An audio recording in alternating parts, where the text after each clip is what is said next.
Morning students, मेरा नाम रेणुका दीवान है और आज हम लोग लैग्रांज का पार्शियल डिफरेंशियल इक्वेशन पढ़ रहे हैं और उस पर बेस्ड क्वेश्चंस कर रहे हैं। पैटर्न नंबर 1 चल रहा है, 4 पैटर्न करवाऊंगी लैग्रांज में और ये मेरा लेक्चर नंबर 2 है जिसमें क्वेश्चन लिखा हुआ है बोर्ड में, solve p tan x plus q tan y is equals to tan z। इसको आपको सॉल्व करना है। अब मैंने ऊपर टॉपिक तो लिख दिया कि लैग्रांज का लीनियर पार्शियल डिफरेंशियल इक्वेशन है, बट आपका एग्जाम में लिख कर नहीं आएगा, आपको खुद आइडेंटिफाई करना पड़ेगा। अब आप कैसे आइडेंटिफाई करेंगे? P का मतलब होता है del z by del x और Q का मतलब होता है del z by del y। तो del z by del x का जो कोफिशिएंट है वो x का फंक्शन है। सबसे पहले तो del z by del x है, मतलब इसकी डिग्री भी एक है और ऑर्डर भी एक है।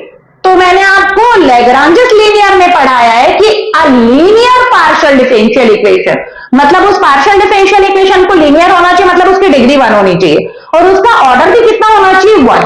तो इसकी डिग्री भी 1 है और ऑर्डर भी 1 है। पहला चीज, मतलब हाँ लैग्रांज हो सकता है। तो दूसरा चीज आप चेक करिए, जब आपने देखा कि लीनियर पार्शियल डिफरेंशियल इक्वेशन है और इसका ऑर्डर भी 1 है, जब आपको ये समझ में आ गया कि दो चीज है, तो तीसरा चीज देखिए कि स्मॉल p का जो कोफिशिएंट है कैपिटल P वो x y z का फंक्शन होना चाहिए, या तो x या y या z, ऐसा नहीं कि x y z तीन होगा। तो देखिए स्मॉल p का जो कोफिशिएंट है वो tan x है, वो x का फंक्शन है। q का कोफिशिएंट tan y, वो y का फंक्शन है।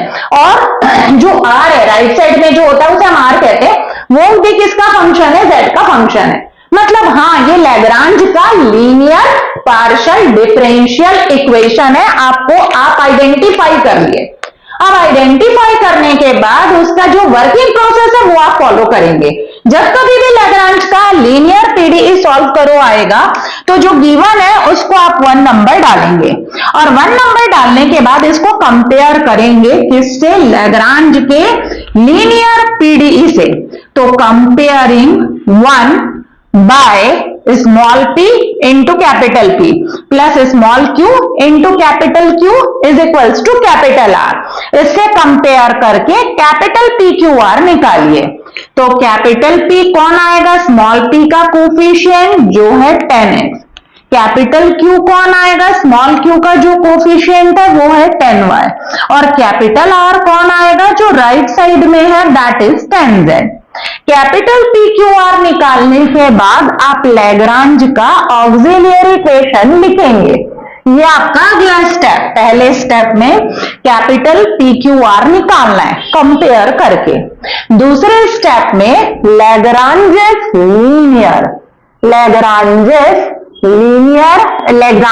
ऑक्सिलियरी इक्वेशन ऐसा लिखेंगे। क्या होता है लैग्रांज का auxiliary equation? dx upon capital P is equals to dy upon capital Q is equals to dz upon capital R। अब कैपिटल P की वैल्यू रखिए, इसी तरीके से कैपिटल Q की वैल्यू रखिए और कैपिटल R की भी वैल्यू आप रखिए। इसके बाद आप दो फ्रैक्शन को लेकर दो सॉल्यूशन निकालिए। तो मैं फर्स्ट 2 और लास्ट 2 को लेकर दो सॉल्यूशन निकालती हूं। आप फर्स्ट एंड लास्ट को भी ले सकते हैं। तो मैं टेकिंग फर्स्ट 2 फ्रैक्शन ले रही हूं, dx upon tan x is equals to dy upon tan y। अब देखिए dx है tan x, हाँ dy है tan y, यस सॉल्व किया जा सकता है। अब dx के साथ x अलग है। आपको पता है कि जब मैं dx के नीचे dy को ले जाऊंगी तो ये ऑर्डिनरी डिफरेंशियल इक्वेशन बनेगा जिसकी डिग्री भी 1 है और ऑर्डर भी 1 है। तो ऑर्डर 1 डिग्री 1 के डिफरेंशियल इक्वेशन को सबसे पहले सेपरेशन लगाकर देखिए सेपरेशन ऑफ वेरिएबल हो पा रहा है कि नहीं। अगर हो पा रहा है तो ठीक, नहीं हो पा रहा है तो फिर हम लोग लीनियर आगे में जाएंगे या तो होमोजीनियस, वो सबसे बनाने की कोशिश करेंगे। तो ये ऑलरेडी आपका देखिए dx के साथ x अलग है और dy के साथ y वाला फंक्शन अलग है। तो सीधा इंटीग्रेशन का क्या लगा दीजिए? साइन लगा दीजिए। 1 अपॉन 10 किसके इक्वल होता है? आपको पता है cot x होता है और 1 अपॉन tan y किसके इक्वल होगा? cot y के इक्वल होगा। तो this is replaced by cot y dy। अब इंटीग्रेशन cot x क्या होता है याद रखेंगे, नहीं तो निकाल भी सकते हैं, कोई इशू नहीं है। cot x का जो इंटीग्रेशन है वो log ऑफ sin x होता है। आपसे नहीं बन रहा है तो cos बाई साइन करिए, cot को साइन एक्स को टी लीजिए, कॉस एक्स डीएक्स dt हो जाएगा, dt बाई टी का log t, मतलब log ऑफ साइन एक्स आएगा। अगर आप याद नहीं रख पा रहे हो तो cot x को cos बाई साइन करिए, फिर साइन एक्स को आपको क्या लेना पड़ेगा t, क्योंकि ऊपर वाला उसका क्या है डेरिवेटिव, तो dt बाई टी आएगा, dt बाई टी का log t। तो ये रहा cot x का जो इंटीग्रेशन है वो log ऑफ क्या होगा, sin x होगा, और cot y का जो इंटीग्रेशन है वो log ऑफ sin y होगा। क्योंकि दोनों जगह sin आ रहा है तो हम इजी बनाने के लिए, आप लोग पढ़ रहे हैं डिफरेंशियल इक्वेशन में, हम जो कांस्टेंट लेते हैं वो भी log के फॉर्म में लेते हैं, सिर्फ यही रीजन है। अगर log नहीं आता तो सिंपल c1 लेते, तो मैं राइट साइड में log ऑफ क्या लगा दे रही हूं, c1 लगा दे रही हूं। अब इसको सिंप्लीफाई करके आप किसकी वैल्यू निकालिए, c1 की वैल्यू फाइंड करिए। तो चलिए मैं यहां सॉल्व कर रही हूं, c1 की वैल्यू निकाल रही हूं। कैसे निकालूंगी, तो सिंप्लीफाई करके क्या कर रही हूं, इधर देखिएगा, log of sine x is equals to कितना है, log, इसमें log m plus log n के फॉर्म में दिया हुआ है।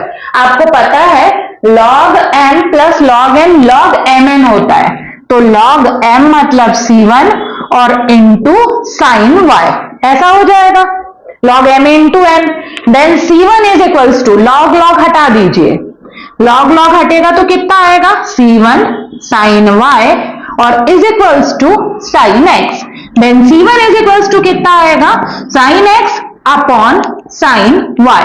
ये आ गया आपका c1, पहला सॉल्यूशन आ गया। अब आखिरी के दो फ्रैक्शन को मैं लेकर इसी तरीके से अगला सॉल्यूशन निकाल रही हूं, तो dy अपॉन कौन है, tan y, वो भी इजीली हो जाएगा, और dz अपॉन क्या लिखा हुआ है, tan z लिखा हुआ है।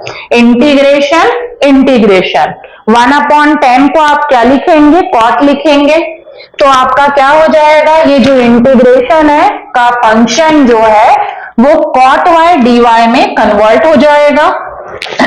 तो क्या आएगा, इधर देखिएगा, cot y और इंटू dy और is equals to dz by 10z क्या हो जाएगा, cot z dz। अब dz है और वेरिएबल z, dy है वेरिएबल y, आराम से इसका इंटीग्रेशन होगा। cot y का जो इंटीग्रेशन है वो log ऑफ साइन y होगा और इसका log ऑफ साइन z होगा। आप कांस्टेंट ले लीजिए log के फॉर्म में, सिंप्लीफाई करने के लिए तो log of c2। Right side में log mn का फॉर्मूला लग रहा है, हमको पता है log m plus log n is equals to log mn, तो log ऑफ c2 और इंटू साइन z, दोनों तरफ से log हटेगा, sine y is equals to c2 sine z। Then c2 is equals to निकालेंगे sine y upon sine z, ये आप क्या आ गया c2 और यहां से c1 निकला था। अब एंड में final answer phi of c1 comma c2 is equals to 0। यहां लिख दे रही हूं मैं phi of c1, what is the value of c1, तो sine x upon sine y comma what is c2, तो sine y upon sine z और is equals to 0। This gives the required solution. ये रहा Lagrange के जो linear partial differential equation दिया था उसका सॉल्यूशन। तो हमेशा याद रखिए जब कभी भी लैग्रांज का क्वेश्चन आता है, पहला स्टेप आपको PP plus QQ equals to capital R से कंपेयर करके कैपिटल PQR निकालना है, फिर उसके बाद लैग्रांज का ऑक्सिलियरी इक्वेशन लिखना है, dx upon capital P is equals to dy upon Q is equals to dz upon R। फिर उसके बाद PQR की वैल्यू रखने के बाद दो दो फ्रैक्शन को लेकर आपको क्या करना है, सॉल्व करना है।